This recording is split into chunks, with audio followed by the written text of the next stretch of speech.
I disagree with Elon Musk that exploring the moon is a distraction and that we should be pivoting directly towards Mars with all resources available.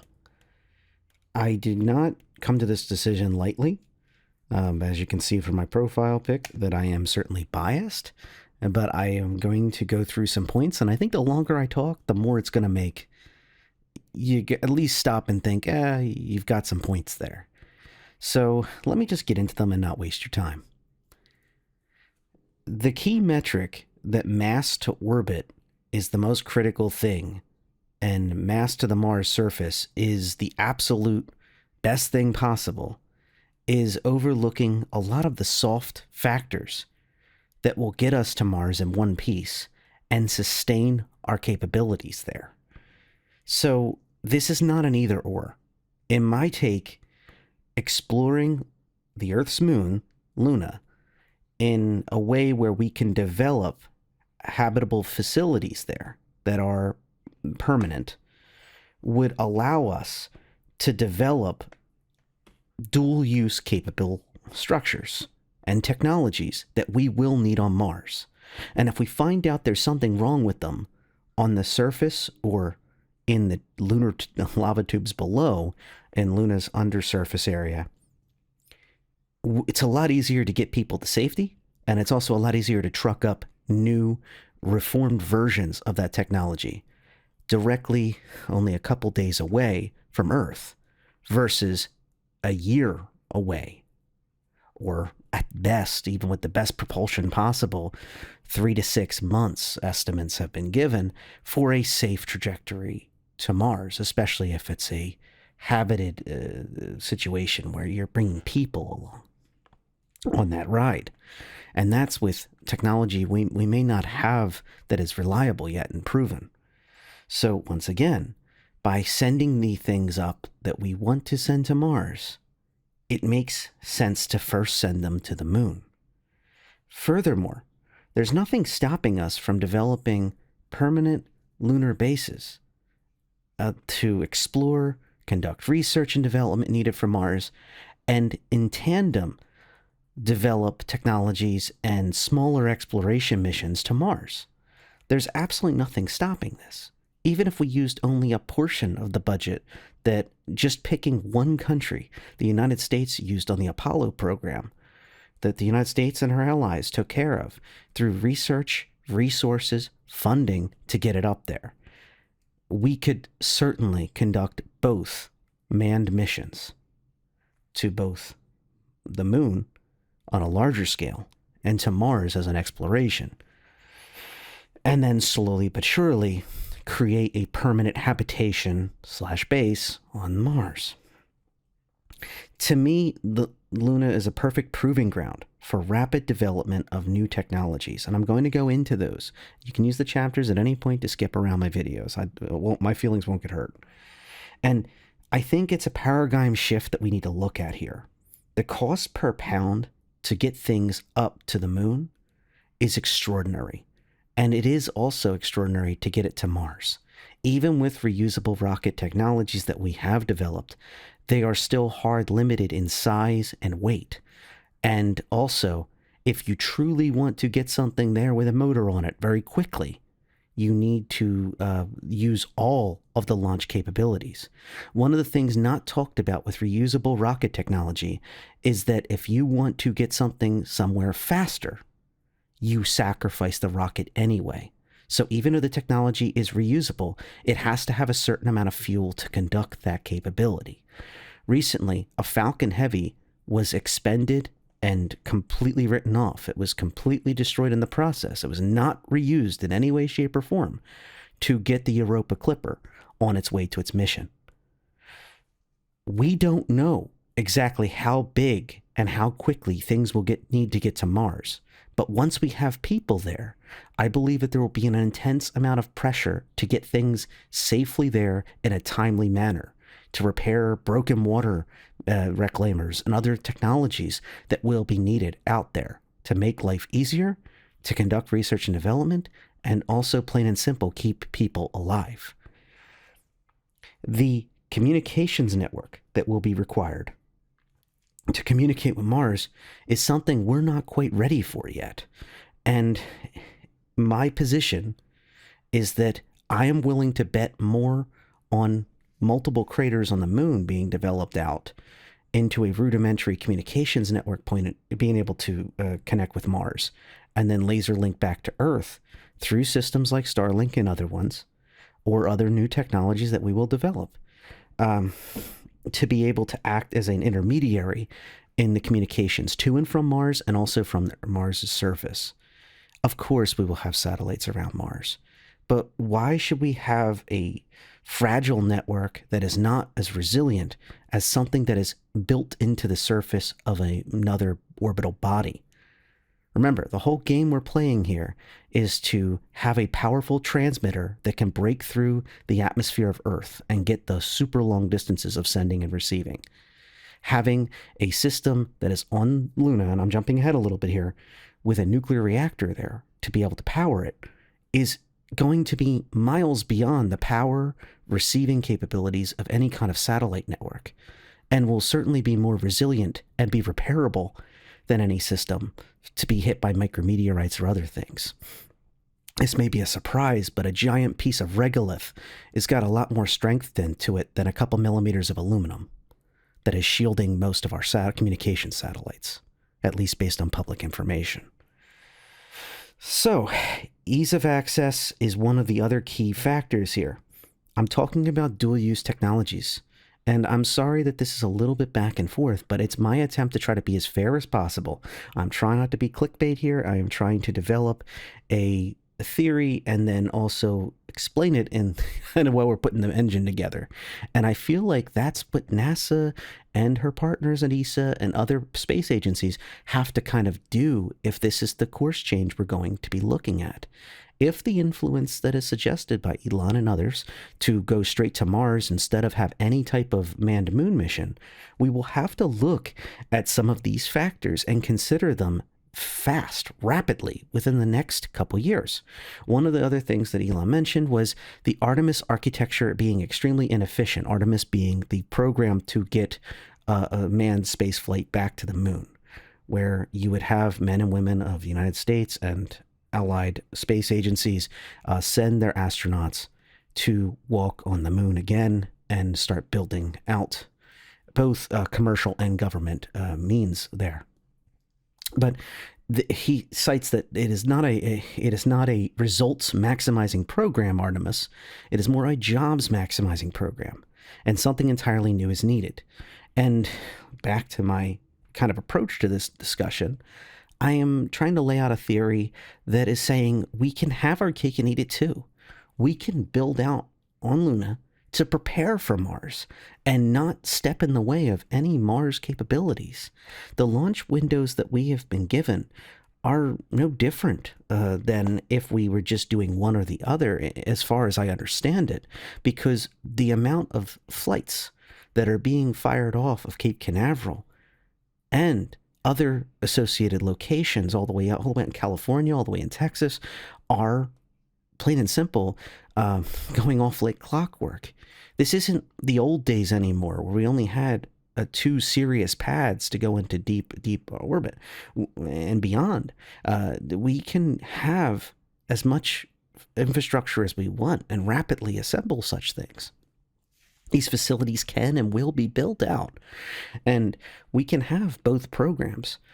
I do not believe it's a limit of infrastructure, and I don't believe it's a limit on research and development. And I believe that by doing these things and testing our Mars-based equipment on Luna, we can safely increase the envelope of mission success. We can also, once again, do tandem research and development and rapid prototyping. I mentioned that before, but what do I mean? What I mean is we can have a version 1.0 of habitation, and if there's a critical issue with that facility, such as welds exposed to space or having problems, or a certain type of stainless steel metal alloy, we can ship up a second one and leave the other one. Reclaim it for other parts in the future when we have the salvaging capability of a larger... I'm going to go into that in a little bit. But plain and simple, the moon's a big place, and we can build out immense immense amount of areas. Smooth out spaces as necessary. Use craters for security when needed from micrometeorites. And even build under the surface in facilities that can be over a mile long in some places on the old lava tubes. There's a lot of space up there. We need to shift our paradigm from tiny little facilities orbiting the Earth and think about the sheer size and scale of not just Luna, but also Mars. Because Mars is awfully big too, much bigger than the moon. And in my eyes, it's one of the best proving grounds for the type of technologies that we will need for both places. I don't see why we need to give up on the moon just to go to a place far away. If you were building an RV from scratch, the smartest thing you could possibly do is test it in your backyard before you go driving it across the country. Or take it to your nearby park is a better, fairer analogy, to be fair. And you know what? You can get a lot more resources to that nearby park if the thing starts falling apart and you need a salvage truck.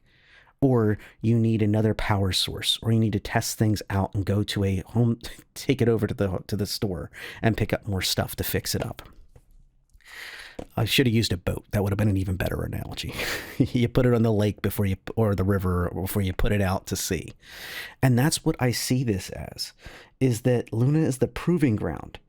It's a lot like, in real world terms, getting into to ditch the analogies that are just theoretical, like taking the USS Nautilus, the US's first nuclear powered submarine, and sending it on a maiden voyage off of Norfolk, somewhere safe, somewhere not that far away, where we can actually get more resources to it within days at most, probably within hours in the future. The same type of propulsion that's going to give you advantages to get to Mars, especially for uncrewed missions, is going to help as well to get things to Luna faster.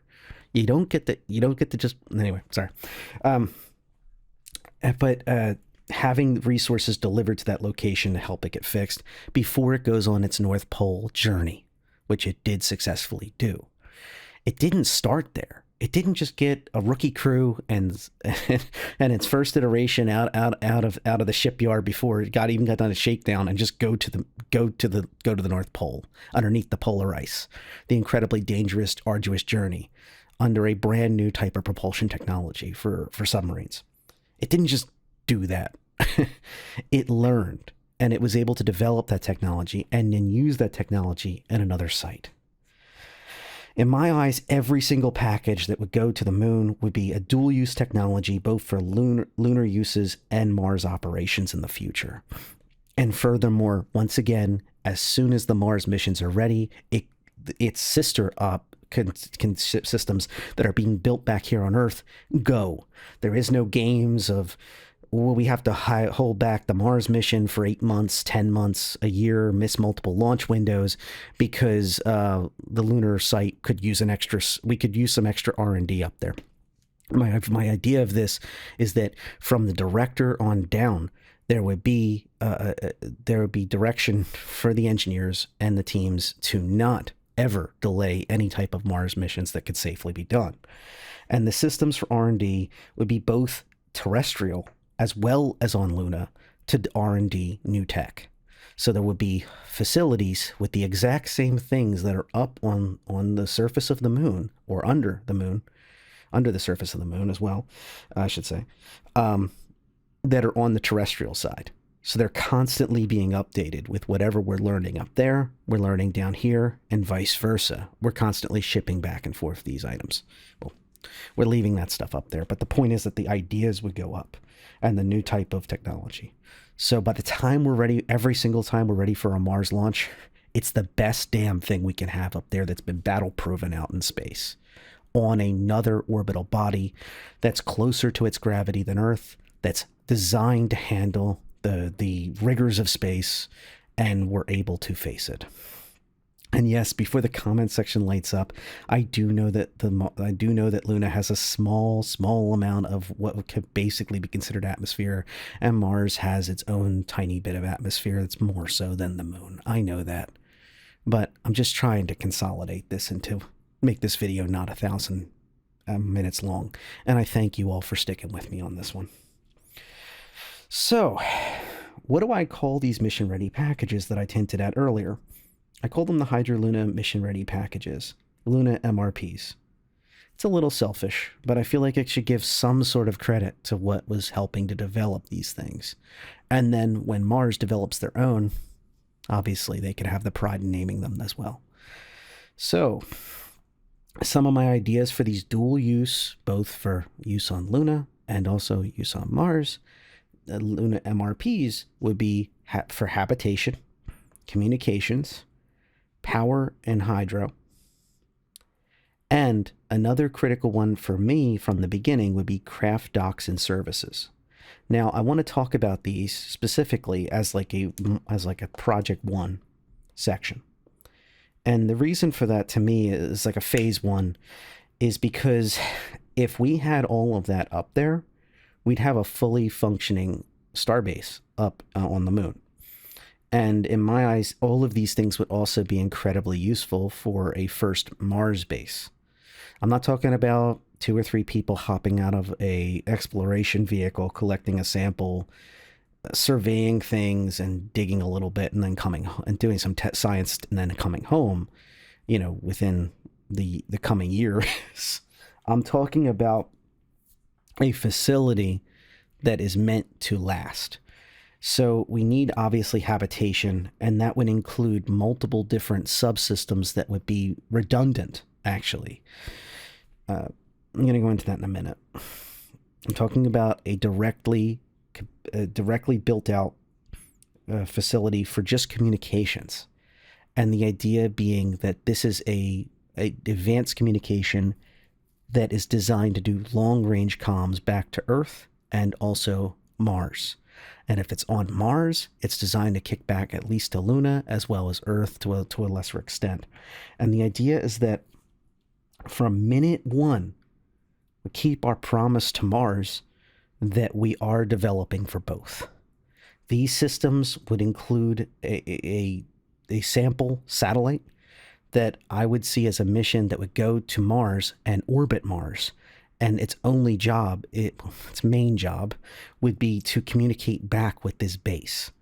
As part of the lunar project, the communications MRP would include a small satellite that would fire off to Mars, and its main purpose, not its only, but its main purpose would be to communicate with the lunar base and learn the quirks of long-range communications back and forth to Mars, hopefully with as little latency as possible.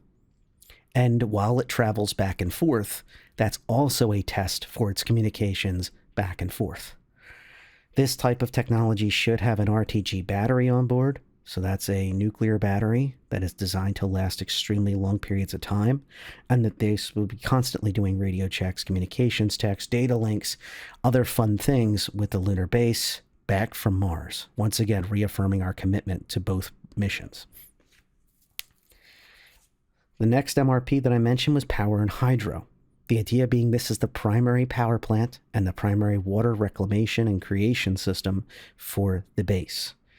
And this would have a nuclear reactor, an actual, honest nuclear reactor. Probably not water, probably more of one of the liquid metal type technologies.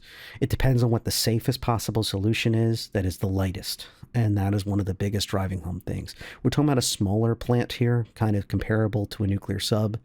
And what are the more advanced technologies that would be in a basic base? Would they have solar as well? Yes, for testing and also confirming what we can and can't do. Now, testing on the lunar surface is significantly different than Mars because of, as I hinted at earlier, there is a small but very different atmosphere on Mars, as well as the amount of light that makes it to the moon versus Mars. And the amount of time that you get between those times where there's light. But let's not get in the weeds. At least we can test some of those systems for hot and cold and for some of the atmospheric effects, micrometeorite damage over time. How long can we expect the solars to work? And also, I think that they're important because on Mars, not on the moon, but on Mars, there will likely be more expansive facilities that will be away from the main bases. So your smaller mining sites and research and development locations would probably be interspersed all over the place, maybe even survival locations. If you're driving long distances and then you have these checkpoints that are like survival locations where your vehicle can park, you can go inside and you can stay alive until you can get some help. And those would likely be solar powered, smaller facilities. So powered hydro would be critical once again. And craft docks and services, very basic. What we're talking about here is being able to build out facilities that would safely land vehicles without kicking regolith around from Earth, so landers, as well as having ground vehicle type of storage and services. So being able to repair these as well as bolt on new options. We may find that new types of headlights and other things like that work better or use less energy. Different battery packs work better than others. All sorts of exciting things that we can research and develop. And again, go back to our focus on both uses. Determine this is great for the moon, but what about Mars? Testing different environments there. I would also like to see a dark room inside that facility so we could test out different types of technology and simulate Mars lighting. Being able to show what it would look like there with the same exact vehicle. So I think that would be as close as possible to what we'd have, but that would be maybe something in phase 2, but still, it's there. Back to habitation on the MRPs, they would have redundant, smaller solutions for water reclamation, for smaller solutions for power. Most likely that's where your solar would go. And also some very basic emergency communication systems that work to Earth. And maybe some experimental backup communications that would go all the way, testing once again, communications between Mars and Earth in this scenario. So having tests where it is those connections are isolated from the rest of the network, and they are tested like as if they are on Mars during an emergency event when the main communications network is knocked out. I think it's also useful on the moon, but the point is that it's much further to get. So that's phase 1. Phase 2 would be hydroponics and livestock, situational awareness MRPs, creator labs and robotics, admin, morale, and tourism MRP. And that's phase 2. Now, phase 2, as you can kind of tell, is starting to niche down into other things. And it's also type of technologies that would be very useful, but maybe aren't needed on day 1. You're going to have plenty of specially made food that will work on both locations. But being able to grow actual plants that are fresh, that are not imported and not freeze dried and other types of things to lower their weight and other things like that, is an incredible morale builder. It's also good for health. It's also good for research and development. It's also good for long-term Mars colonization. In addition, livestock are in the same boat. Being able to have fresh resources on hand, even just eggs, even just basic things like that, and occasionally meats and other things, is very useful. And it would also be interesting to experiment with types of aquatic life, fish and such growing there. Also, to a lesser extent, look at things like the usuals that you often see in sci-fi, being able to look at your less desirable types of foods would be very interesting. So you have these type of things that grow plain and simple when there's water, nutrients, and light that we tend to look away from and we tend to say are a bad idea.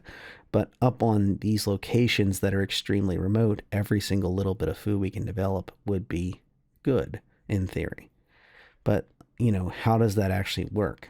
So developing types of mosses and other kinds of things like that would be very interesting, to say the least, as yet another solution to grow things.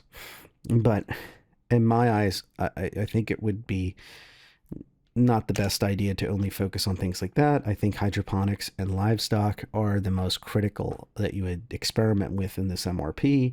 So that's where I'm sticking my heels into. Now, less mud on the boots topic, situational awareness. Situational awareness to me as its own MRP, its own facility on the moon and on Mars, is critically important. To me, this is a connector module between many other of the MRPs. The idea being that this is a central hub of information that anyone can access to certain levels, and there's a tiered level of access for different things. So security personnel, higher administration personnel may be accessible to certain things that others cannot see, but everybody can call home from here. Everybody can check on what the status of a mission is from this location and see where their job is on the next roll and things like that. Also, supervisors can check in from this location, and the idea is that it would be a place where multiple MRPs could do report outs with leadership and, once again, maintain situational awareness. So it's not just a technology type of equipment. I think a lot of times when we talk about space, we forget the human factors, keeping everybody on the same page, keeping everything going. So, yeah. There is a lot of things that can also be said about the next MRP, admin, morale, and tourism. So an administration, morale, and tourism is all rolled into one here on the MRPs, because in my eyes, the admin is that it's not that important to have a big space for them, but it is important to have at least some space for them to have basic meetings and such away from some of the fake people. And also, between us, what the admin really would be for is to just have a basic meeting room to host different VIPs and leadership from different organizations and things like that, and have those discussions that they need to have. And that leads directly into your tourism, which would be mini hotel bunks, basically. So rooms that would be designed to be as close as possible to a tiny hotel room on the location, which would be like a mini habitation in itself, kind of like experiencing you get to be there without interfering with the crew. And also morale is also would be in here. In my eyes, like a half-court basketball would be in this type of module, things like that. And obviously using a weighted ball, at least on the moon, and goes to show what works and what doesn't, and then acquire that for Mars. Always having that in the back of our minds that we have to meet both missions. So whatever technologies, whatever tourism lessons we've learned needs to accommodate. I will note that the tourism section would be, and the morale sections would probably be overbuilt for the moon, primarily because they're supposed to be for Mars, which would have longer mission profiles for eventual tourism and eventual VIPs that would visit from different facilities, government agencies, companies, and such. But it would be worth noting that that would be a good focus, and that's why it takes up an entire MRP just for those type of objects. Into phase 3, my position gets a little more in the weeds, and also a little more distant. Heavy processing and manufacturing. So all of these type of MRPs would dedicate themselves to different things. In particular, the craft docks and services in phase 1 would be pretty significant in its capabilities to do engineering and do different types of things, like breaking out an angle grinder, all the way up to welding on new equipment and working through different type of metallurgy processes could obviously be done with a few different things, such as presses and other things that they would have there already. But having a dedicated facility that would do processing on a much larger scale, and then also manufacturing, is taking a lot of the roles out of the vehicles and the engineering spaces of the craft docks and services, and moving them into their own dedicated MRP. One of the largest MRPs in this entire thing, both in power requirements, possibly water needs, and additionally in size, just sheer scale of these facilities.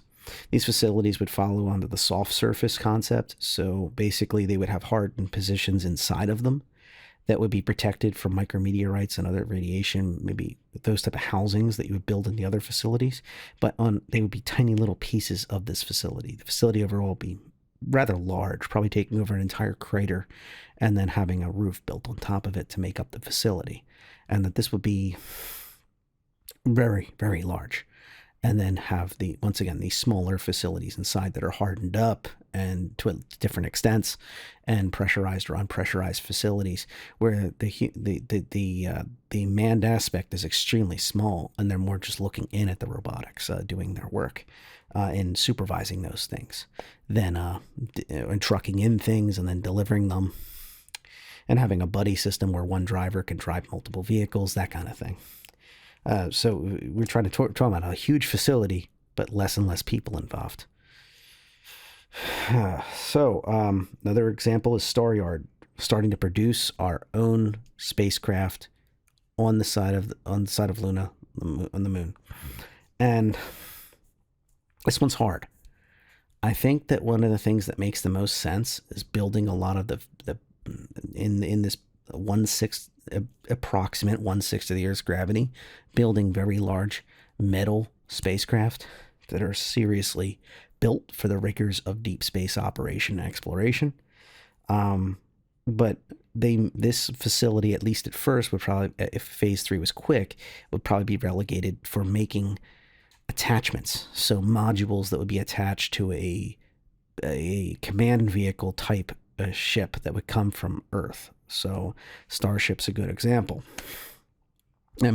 Attaching other vehicles onto it as like this assembly of other vehicles that could not survive in Earth's atmosphere and exit it, but would be very useful. And then maybe once it gets to its location, Starship leaves them in atmosphere and orbit, or there is a type of sky crane or some other technology devised to have them enter on their own, and then Starship safely enters as the crewed vehicle on its own nearby, once they safely or not so safely get down, on the other modules get down. I think that would probably be the ad hoc type situation where that, if we're talking, especially if we're talking about rapid development for Mars, that is something where we're constantly, what is the lunar base doing for Mars? I think this would be an example of building out entire ad hoc systems that would then be delivered to Mars by ships that are sent from Earth, at least at first. And StarShield. So in my position, I believe that any base of any reasonable size, once it starts building on the surface, a considerable amount, and especially if it starts leveling out the craters and has less natural regolith protecting it, will need some sort of larger structure that is designed to actively attack incoming asteroids and other things like that would damage the base and its entry points to its subterranean locations. So in my eyes, this is an active system, like an Iron Dome that is just constantly firing off small missiles that are directed at the base commander's decision at incoming asteroids, micrometeorites, and such. And that new systems have to be developed that would be designed for these smaller threats. Maybe it's not even missiles. It might even be just a very powerful laser enjoying the unique atmosphere, to use that word again, of Luna. So it's very cold sometimes on Luna. So when it's practical, being able to fire off an extremely powerful laser in tiny bursts that would push these type of threats out of the direction of the facilities that make up the base. And I believe that a lot of these facilities, these MRPs, are very useful for expansion, both on Luna and Mars, because take example, the StarShield we just spoke about. That would protect a much larger area than just the base.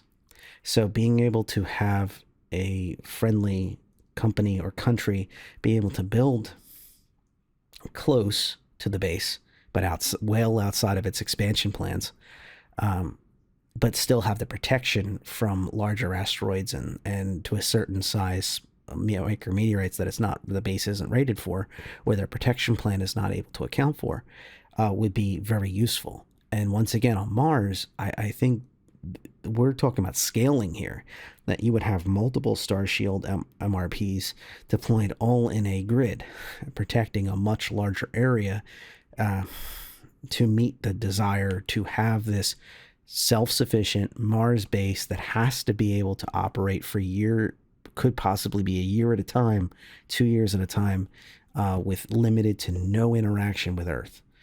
And that is critical to me to scale dramatically up. So being able to take these MRPs and be able to scale. And honestly, eventually Mars would outgrow the help of these type of systems, and they would probably find their own type of lattice work that would make the most sense. But even in this system that I outlaid here of these Hydroluna mission-ready packages, these lunar MRPs, by the time you do outgrow them, you've got a habitable base on Mars. You've accomplished one of the most amazing things in the history of mankind. And at the same time, we have now a permanent base on the moon. And the moon base is not going to outgrow these, in my opinion. I think that by the time we have a system like this, we'd also have a system on Mars that is slowly getting developed. I can't imagine a more successful outcome in the near-term future. I just don't understand the positions that the moon is a distraction and is not a vital part of being able to get to Mars. We should be learning from the mistakes.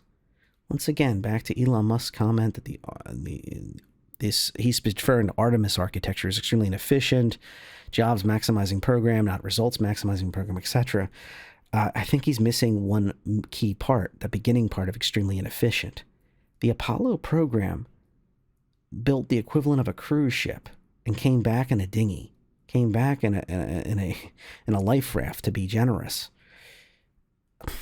That was good for the time, but it is not now, because we know that was extremely inefficient and we can do better. And you know what? The next generations will be able to look at whatever we come up with and say, we can do better than that. It's extremely inefficient what they did, but at least they won't repeat the same mistakes. And I hope we don't. We look at Apollo program as a great success because we're not repeating it. We have better technology now, and we can build on the shoulders of what the Apollo program built. In those few short days that each one of their crews went up and explored one of the most wondrous things of our gravity well. And once again, I don't think the moon is a distraction. I think that the moon is something that human societies as we know it, deserves to have under our belt, deserves to take advantage of for its resources in a sustainable way that will help us build out our capabilities into the rest of the star system, in particular to Mars and other exciting other places. I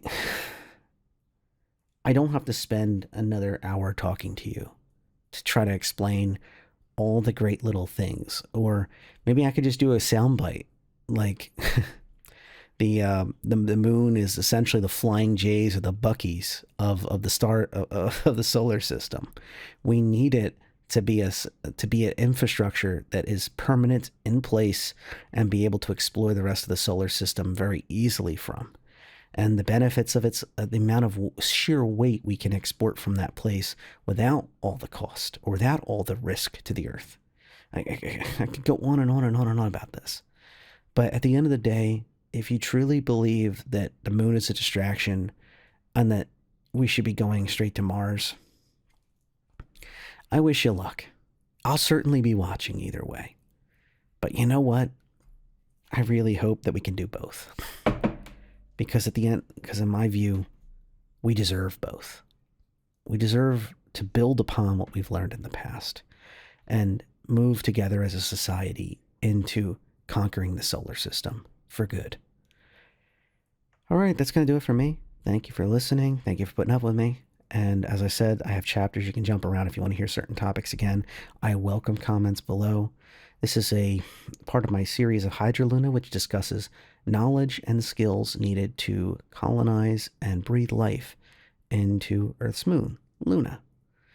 And I wanted to build this out because of the comments made by Elon Musk on December 25th, 2024 and January 2nd, 2025, about how, in his view, the moon is a distraction, and citing very simplistic measures of the mass to orbit and other fun things. And I just wanted to capture the full picture, discuss soft stats, and I even came up with my own mission-ready packages, just in the hopes to try to give you a small vision of it. And I hope in my word salad, I was able to emphasize those. And at the very least, I hope you're entertained. Please consider subscribing if you haven't already. Thank you to my long subscribers for putting up with me. That's all I got for tonight.